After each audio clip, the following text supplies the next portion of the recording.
Chers internautes, comme nous le savons, nous sommes en direct et en live sur ATV, connu sous le nom de Ambassadeur TV. Aujourd'hui, on va faire une émission dédiée 100% à la jeunesse, comme vous le savez tous. Nous allons directement faire une civilisation, une campagne de civilisation, verbal avec son natango, comme nous le savons. Nous allons ñaan tatarlu te déglu xeyna tay mom inshallah dina ci jëlé lo xamanteni lu am solo la bala bobu damay jallé information rek né vraiment gis nañ taxawaay yi nga xamantene moy suñu maire il est en train de faire un travail énorme dans sa localité ñu dem ak sama premier invité bu ñaawal bi ñu ko di Jaliba. Bonsoir tout le monde. C'est internaute yéen ñëpp maa ngi leen di nuyu ku ci nekk turam ak santam. En fait, nous sommes là aujourd'hui pour sensibiliser les gens au niveau du li nga xamanteni moy maladie bi di coronavirus. Genre ñu waxtaan ci gëna sotante xalaat aussi maa ngi lay nuyu. maa ngi lay fay Jaliba sa cadre rafet na ak sama jarbaat Adama. Waaw Tons, bonsoir. Salut les internautes, on est là aujourd'hui pour sensibiliser les gens comme Jaliba num ko waxé rek ci fièvre bi nga xamné mom moñu sonal muy corona bi tay ñu fassiyéné sé waxtaan ci ben thème bu important bo xamanteni ni ça a rapport avec aussi les règlements yi nga xamné mom lañu wara respecter mais tout ce qui est lié aussi à cette pandémie. D'accord, merci Adama, c'était très bien fait. Directement à M. Diakité, aujourd'hui, je pense que vous allez me servir comme analyste. Oui, M. Diakité. Bonsoir, chers internautes. Bonsoir à monsieur, comment encore Monsieur Si. Déjà, internaute yep. Donc, on va vers directement sur l'actualité du moment. Quand on parle de l'actualité du moment, c'est le coronavirus, le Covid-19, qui fait un ravage dans le monde entier, particulièrement sur nos réew ak gox yi nga xamantene mo fassantiko biir Sénégal. Merci beaucoup. D'accord, monsieur Diakité, c'était génial. On a tous un grand problème à propos du Covid-19 parce que chaque jour on rencontre les mêmes concepts. Corona, Covid-19, confinement, voilà, voire même couvre-feu. Bon, je vais commencer tout d'abord par, n'oubliez pas, chers internautes, qu'on est en train de faire une sensibilisation à travers notre cher territoire. Je vais commencer par monsieur Jaliba. Ouais. Bon, monsieur Jaliba, comme on est en train de faire une petite sensibilisation, selon vous, comment vous définissez sensibilisation? Bah, selon moi, c'est un contexte bien dit. Ci sens bi mo koy jëlé sensibiliser moy manam nga wax nit ñi importance li nga xamanteni ni mom mo nek réellement en actualité manam mo nek li nga xamanteni moy vif du sujet bi. Covid-19 c'est une maladie qui tue vraiment ça tue. Et puis bon ñun dañoo am ben tendance bo xamanteni nous les Sénégalais aussi à vrai dire dañuy fowé lépp li nga xamanteni ni moy manam ay maladies yo xamanteni Europe la jóge wala leneen ak leneen problème ci sensibiliser certaines jeunes yi nga xamanteni ni ñom lañuy bokkal yenn plateau yi ak yenn partage yi ñi def voilà. D'accord Adama dina ñëwaat ci yow xaw la sonal tuuti. xam naa ne yaa ngi nelaw quoi. Adama yow comme par exemple le fait que le président de la République a décrété que dañuy def couvre-feu. sans couvre-feu bi la ci xeetu sensibilisation la bokk. parce que bañ nit ñi di tasaaroo dem bañ jàngoro bi gën a tas moo tax mu ne day fat ñëpp. léegi selon yow ak l'incivisme bi nga xamante ni moom la jeune sénégalaise yi am maanaam bi nga jeune sénégalaise bi am tey jii maanaam ñu ne leen da nga leen toog seen kër ay 20 heures am ñu génn seen mbedd bi naan ragaluñu policier waaw di def yenn yoo xamante ni jaru ko maanaam yow qu'est-ce que tu as à dire à ces jeunes là. Bon, juste ils sont inconscients, je dirais, parce que dof weesuwul ak bañ sa bopp maanaam bañ sa bopp des fois nit ki di iñaane boppam loolu moom moo leen di dal parce que yow imaginez 20 heures soo génnee ñoo xamante ne duñ la may dara ils sont cas d'urgence lañ décrété couvre-feu tout est permis yow boo génnee sa yaram moo ci dee soo paree yow yaay sonn lu la si mënti arrivé aussi yow yaay sonn léegi yow à quoi sert ngay dem di wax ak ñoo xamante ne nii peut-être ñoom ñoo la ëpp niveau tey buñ la fi rayoon yow yaay perte parce que gis nañ fi peut-être ñoo xam te ni ñoo leen ëpp ay papier téeméeri junni yoon genre étudiants yaa ngi fi ñi nga xam ne ñoom la ñu rayoon genre les Balla Gaye Fallou Sène affaire yooyu noonu nga xam ne ay bal lañ leen dóor tout droit ñooñu lañ ñoo amul justice te foofu décrété wuñu couvre-feu décrété wuñu état d'urgence juste mën nañ wax par accident la wala par exprès on sait jamais wasamalax nag tey biñ ko décrété nga xamante ni dañoo nekk ci seeni droit boobu boo génnee tey la sa bakkan la lu la ci dal yow yaa ko def sa bopp man loolu laay wax inconscient moom moo leen jàpp ak ñàkk bëgg seen bopp. kon jàpp nga ne ñoom ñàkk bëgg seen bopp. waaw voilà c'est ça.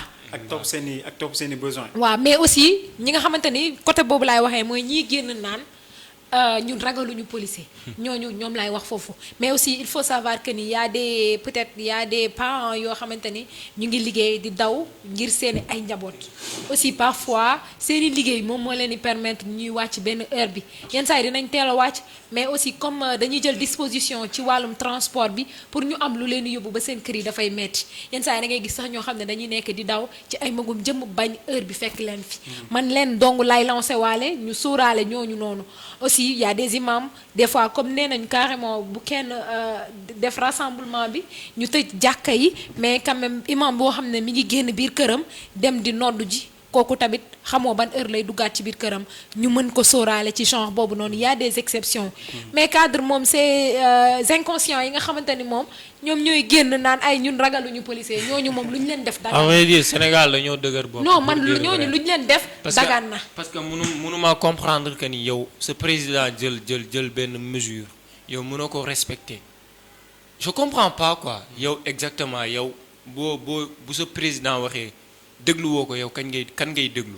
exactement parce que man mënuma comprendre en tant que jeune te ñi koy def je vous dis bien ñi koy def da ngay xool nekkul ñoo xamante ne dañuy liggéey ji wàcc boo xoolee la plupart ñi koy def mooy ñi nga xamante ni ñu ngi ci école yi di jàng ñi ngi def ay cours ñi ngi ci secondaire wala ñi ngi ay université wala ñi ngi feneen ak feneen est-ce que comprendre ñooñu ñooy def yooyu noonu or que ni ñi nga xamante ni nii amuñu benn éducation bi yow nga am certaine éducation bi nga xamante ni yow mën nga xam nga lu bari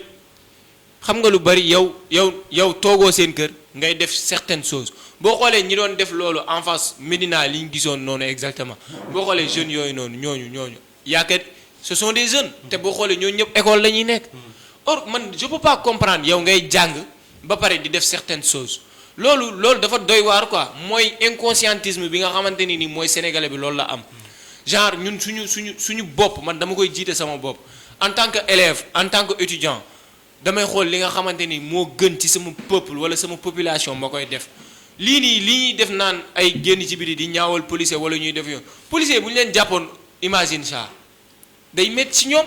torop day métti ci ñoom dañ leen di duma yu métti waat. ñu génnaat ci internet bi naan xoolal police Sénégal or que ni ñoom ñooy provoqué loolu provocation la nekkul dama ànd ak policier wala dama faral état non du tout dafa nekk loo xamante ni dañ koo jël ay mesures de précaution yu ñu jël la pour le moment et xamuñu ni ba xam dañuy dem ci confinement général waaw wala déet en ce moment-ci parce que le cas est très critique l'heure est très grave aussi du coup. Cher analyste bon damay rebondir rek un peu def une petite transition. Je vais essayer d'un peu lier ce que je viens de poser là à Adama. Bon, aujourd'hui, j'ai entendu le professeur Moussa Seydi, qui est à l'Institut Pasteur, qui est vraiment dynamique avec toute son équipe. Et on salue de passage les blouses blanches. Vous êtes vraiment des djambars, quoi. Professeur Diakité, Moussa Diakité du moins, professeur Moussa Seydi dafa ne la lutte n'est pas une question de mesure, mais c'est une question de prévention. Selon vous, comment analyser propos beaucoup? Ben, là, c'est juste, ça nous renvoie directement à ce qu'a dit tout à l'heure Djaliba. Si ñàkk civisme bu nga xamante ne on l'a en tant que Sénégalais, c'est l'indiscipline qu'on démontre dans les rues. D'abord, tey boo xëyee suba ba jant so, tu ne peux pas passer dans une rue où on ne verse pas de l'eau, des eaux usées. De romb fenn foo xamante ne d'abord les enfants qui devaient être confinés chez eux ils sont dans les rues. La prévention n'est rien d'autre. D'abord da ngay delluwaat sa bopp. Ce que essaie de dire le professeur Moussa Seydi, je suis sa logique. Le pourquoi c'est quoi? C'est parce que d'abord la prévention c'est ce qui nous permet d'abord de nous épargner de cette maladie-là. Il y a une règle préventive yi nga xamante ne tey le ministère de la santé l'OMS da ko teg l'organisation mondiale de la santé teg na ko jagleel ko les populations du monde je dirais pas du Sénégal lan moo tax tey ñun en Afrique un petit pays qu'on appelle le Sénégal ah bu ñu déggaloon tuuti suñuy experts comme un Moussa Seydi ou tous les grands virologues qui sont dans nos pays ñi nga xam ne ñoo ngi fi tey teg ñu ci yoon laataa feebar bu dugg si benn cas ba ñu njëkkee am premier cas bu ñu njëkk am ci lañ commencé wax nañ jël yenn matuwaay mais ba tey si tu vois hein, y a certaines qui ne respectent pas les mesures. ces mesures-là. Maintenant, ces mesures préventives, donc, juste, c'est quand on le respecte. Là, veut dire, monsieur, le professeur Seydi, il veut dire qu'il faut qu'on respecte ces mesures préventives pour qu'on puisse nous épargner de la maladie. Hein. C'est ce qu'il veut dire là-bas. Moi, nit ki d'abord, da ngay sàmm sa bopp. Boo mënta sàmm sa bopp moom mooy njëkkee la na nga jëkkas donc respecter les mesures yi nga xamante raxas loxo yi nga xamante ne donc c'est quelque chose de banal parfois ñi dañ koy foowee da ngay gis nit koo xamante ne d'abord day ñëw sax dugg si nga ne ko raxasal sa loxo mu ne la gëmoo yàlla xanaa yow yàlla mooy rey. mooy li ma la wax rek et ça c'est très dangereux. si. C'est très dangereux donc tey bu ñu suivre logique am donc c'est quelqu'un qui est très apaisé booy xool waxam bëriwul tey donc il a été très limité mais tout ce qu'il a dit donc c'est très très très sensibilisant et très préventif vis-à-vis de la population tey booy xool on parle de 5 cas te ba saa yu musaana xëy on voit que des 12 cas 14 cas 15 cas tey yàlla def ñu am 5 cas ça veut dire que le confinement et le couvre-feu mu ngi jouer rôle am mais loolu taxul que tey regroupement yooyu ñuy wax ba tey mu ngi am il faut qu'on fasse bien attention dans les boulangeries dans les marchés et dans les voitures prévention boobu noonu foog naa lu muy wax noonu foofu la gën a viser. Rapidement, je vais revenir avec Adama.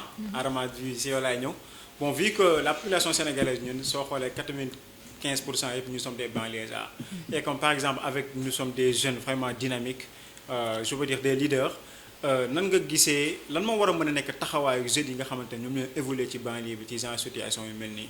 pas être partout mënul nekk ci quartier yëpp du coup jeunes yi nga xamante ne ñoom ñoo nekk seen ci quartier yi ñoom ñoo war a jël seen responsabilité bien vrai que sensibilisation bi ñu ngi tere mobilisation bi mais ça veut pas dire que ni loolu noonu dafay empêcher sensibilisation bi y a les moyens am na si yoo xamante ne mën nañ ko teg pour mën a aider population bi wala mettre leen dans des bonnes conditions boo xamante ni ku ci nekk maanaam ku ci nekk mën nga jouer ce rôle ci sa propre famille il faut sensibiliser d'abord ta famille avant de sortir ku ci nekk boo nekkee sa kër sensibiliser toog ak say njaboot wax leen li nga xamante ni peut-être mère yi jànguñu wala duñu xam exact genre yooyu mun nañu toog ne la yàlla ji moom moo lay rey wala bu jotee su ma waree dee ci corona bi dama ci dee mais ndimbal na ca fekk loxol borom tey peut-être yaay ji nekk ci biir këram wala papa ji nekk ci biir këram xamul exactement tey fi feebar fu mu toll parce que peut-être bu ñu waxee français du xam ministre yi lu ñuy wax wala bu ñu naan am nañ cas chaque jour muy dégg confirmé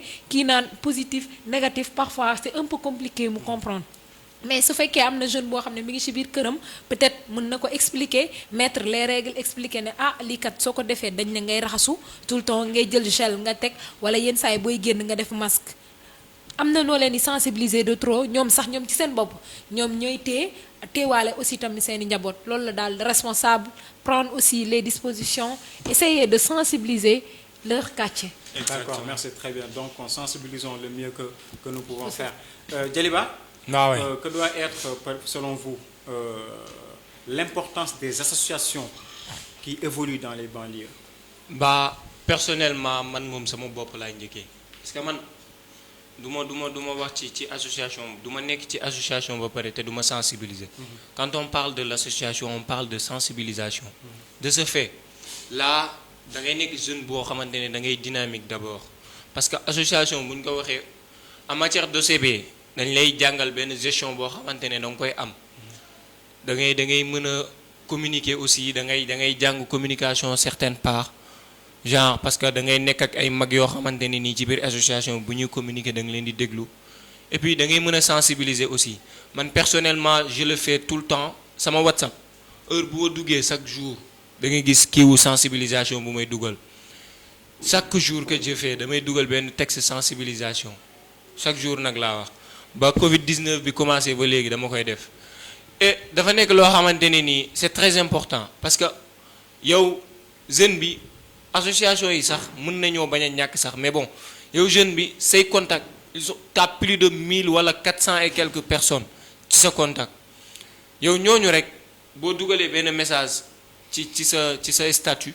dañ koy lire mën koo gis loolu rek mën na leen a motiver ba nga xamante dañ naan jeune bi en tant que jeune moom mooy def lii waxuma la ak ñun ñi nga xamante ne nii ñooy ay mag wala ñun ñooy ay xale tollu âge bi mu toll toog di def nii ñoom loolu da leen di motiver ba nga xamante ni nii dañuy roy ci yow di def genre sensibilisation yi tamit seen statut wala genre association en tant que tel dafa war a sensibiliser d'abord parce que mënoo nekk association te doo sensibiliser ak lu mu munti demee muy ngay def set setal wala leneen ak leneen tout say activités yépp yi ngay def da ngay sensibiliser du coup man pour man association yi ñoo war a gën a mën a sensibiliser nit ñi que médias yi aussi parce que médias yi certaines personnes duñu seetaan télé tout le temps ñi ngi ci seen téléphone ñi ngi ci Facebook WhatsApp genre bu fekkee ne association bi mi ngi ci localité bi wala mi ngi ci quartier bi mën na def porte à porte ndeem dañ koy tere sax mais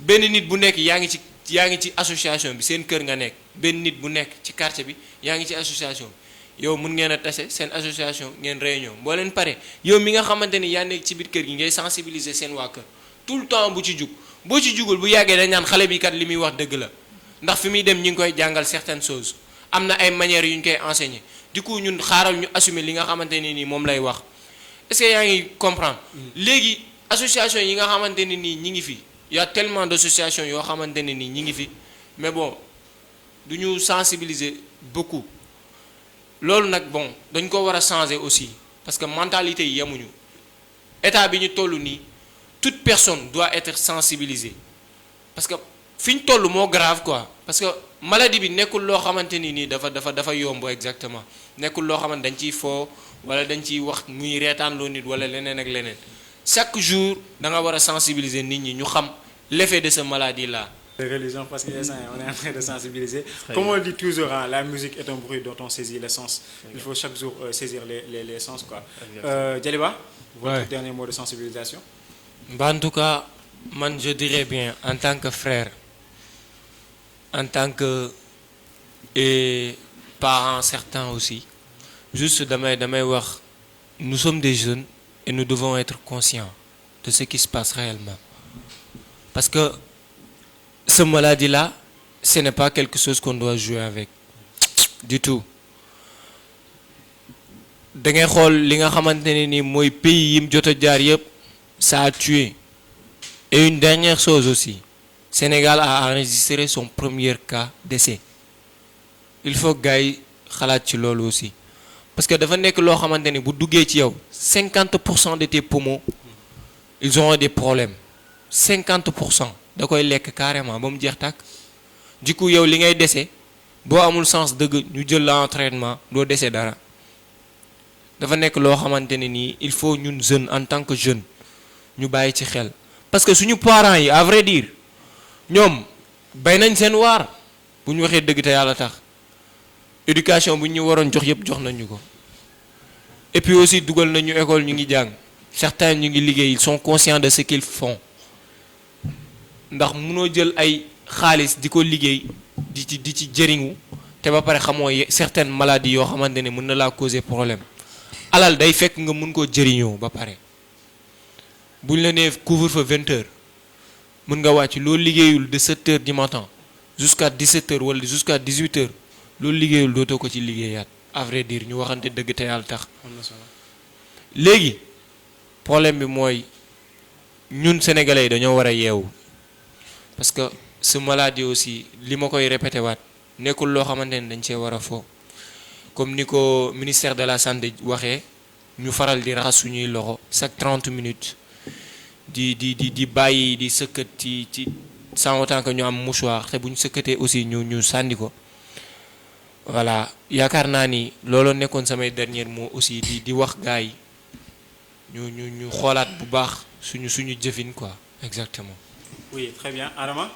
Ben moi man moom damay wax ne rek ñu xoolaat daal suñ bopp tamit ñu jéem a conscient tuuti xool feebar bi fu mu toll aussi di jéem a appliquer les mesures bien vrai que y a les guides religieux ñaani lépp Sénégal peut-être noonu la demee aussi des fois dinañ indi ay ñaan affaire yi nit ñi di ko def mais ce qui est important moom moo nekk li nga xamante ni moom la médecin yi def d'abord ñu di ko def mooy li nga xam ne lavons-nous les mains bu ñu mënee takk masque ñu takk ko parce que am na ñoo xam ne peut-être seen santé du leen ko permettre ndax dañuy étouffer mais bu nekkee yenn endroit yu nga nekk il faut nga takk ko aussi ñu utiliser gel yi nga xam ne moom la ñuy prescrire parce que aussi ñu dem ci pharmacie yi di ko fa jëndee parce que ñu ngi def y a des contrefaçons yoo xamante ni ay peut-être ñoo xamante ni je dirais xaw ma sax nan laa leen war a nommer ñoom ñoo koy def les arnaqueurs je dirais duñ sax ay arnaqueurs dañoo dof daal je dirais parce que am na benn cas boo xam ne foofay toll lii du ko jar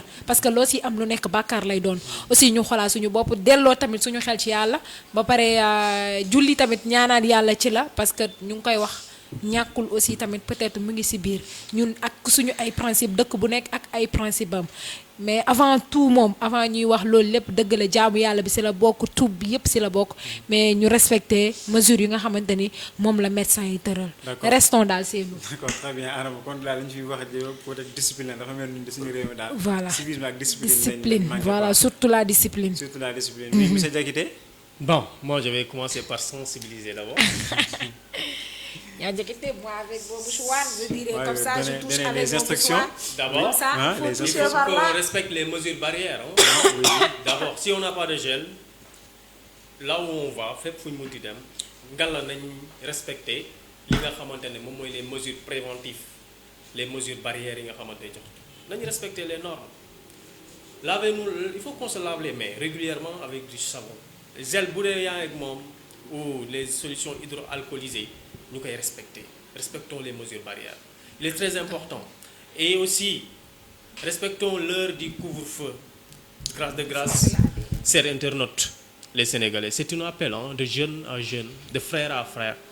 Hein, et mes sœurs aussi. Il faut nous respecter aussi. La police est là pour nous. Hein, parce que aussi, un bon patriote doit respecter les plus nga xamantene tay état da koy jël parce que nous tous nous sommes assujettis à ces règles là. À ces règles là. Le patriotisme d'abord, mom moy nang respecter d'abord donc les règles yi nga xamantene et les aspects judiciaires yi nga xamantene tay donc nous sommes assujettis. Dañ ci teunku té dañ ko wara wëyel. Ngala nañuy raxas suñu loxo ba mu set respecter les mesures préventives loolu kese moo tax ñu mën a xeex sibiru bi jërë ngeen jëf merci beaucoup monsieur Sy. kon raxas suñu loxo toog suñu kër à partir de 20h.